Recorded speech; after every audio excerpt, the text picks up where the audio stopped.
A question that I get asked quite frequently is, how do I certify my website as ADA compliant? And I can certainly understand where this question is coming from, because website owners want assurances. They want relief knowing that they are not going to be sued over website accessibility. They want to be confident in their website's accessibility. So let's start with this. The concept of ADA website compliance certification is a misnomer. And the reason it's a misnomer is because there is no governing body, there is no licensed organization that is actually certifying websites for ADA compliance. However, you can still get the effect you're after. And the way you do this is through a statement of conformance or a conformance statement and or certification from a reputable provider. So let's start off with the conformance statement. This is a sterile document, and it's a construct of the W3C, or the Worldwide Web Consortium.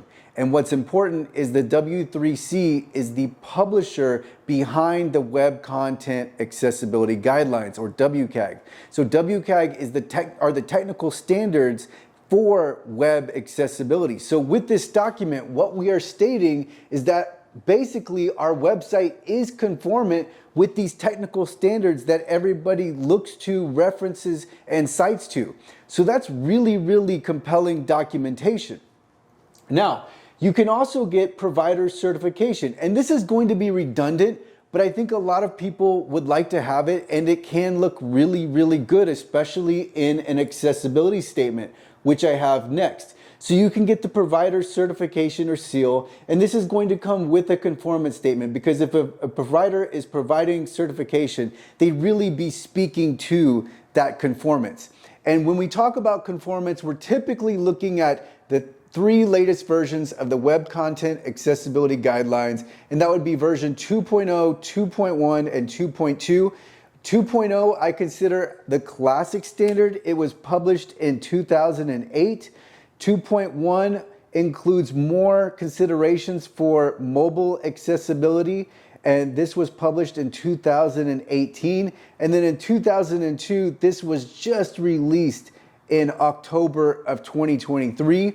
But certification for any one of these versions of the Web Content Accessibility Guidelines is going to be very nice documentation to have. And I would include it in my accessibility statement, because you've gone so far as to be conformant with the Web Content Accessibility Guidelines, which is definitely a commendable milestone, right? So why not include that in a really detailed and thorough accessibility statement to showcase all of your investment in accessibility? And then the last thing I have here is, how do we actually get this certification? Because it's one thing to get to this endpoint where we're all the way at the point where we're getting certified, but how do we get there? So I mean, there are several steps in between, and let's start with finding the accessibility issues on your website. So you're going to have your website audited, but then you're going to have to remediate or fix those issues, right? So if you are doing the remediation, or if a third-party agency is doing the remediation, then we're going to have to re-audit, because you're going to need that accessibility provider is going to have to re-audit, and they're going to go in and make sure that your website is indeed free of any accessibility issues and that it is WCAG conformant. So once the re-audit happens, then any remaining issues are remediated once again, and then the website accessibility provider is going to go ahead and look at your website over one more time, make sure there is nothing wrong. And then with accessible.org, I include user testing in the services. So if you can get remediation through accessible.org, so you can get the audit, you can get the remediation, and then you can get the user testing. And this is all done on the accessibility provider side.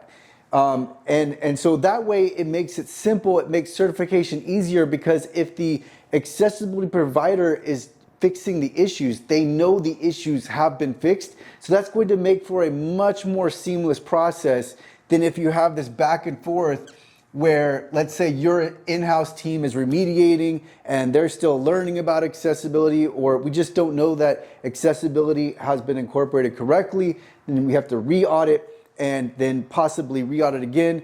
But if we have this seamless process where we go from audit to remediation, and then what we do is we also provide user testing. So it's not just us relying on our own remediation. We will have the website user tested by a professional who is blind or visually impaired and using a screen reader to go through the website and relay their practical experience. And this acts as another filter to make sure, yes, the website is indeed accessible. And in this case, it's practically accessible.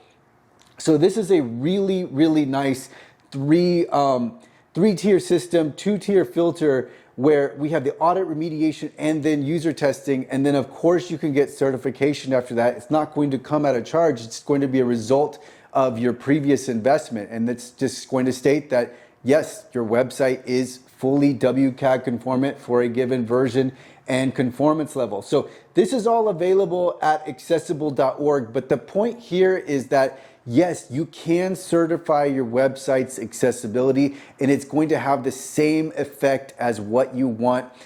Just make sure, again, that you go through a reputable provider. There are many people that state that they will certify your website as ADA compliant, but you just have to be discerning in which provider you choose. But we've talked about certification for website accessibility. If you have any questions, feel free to reach out to me, and I will include resources in the description.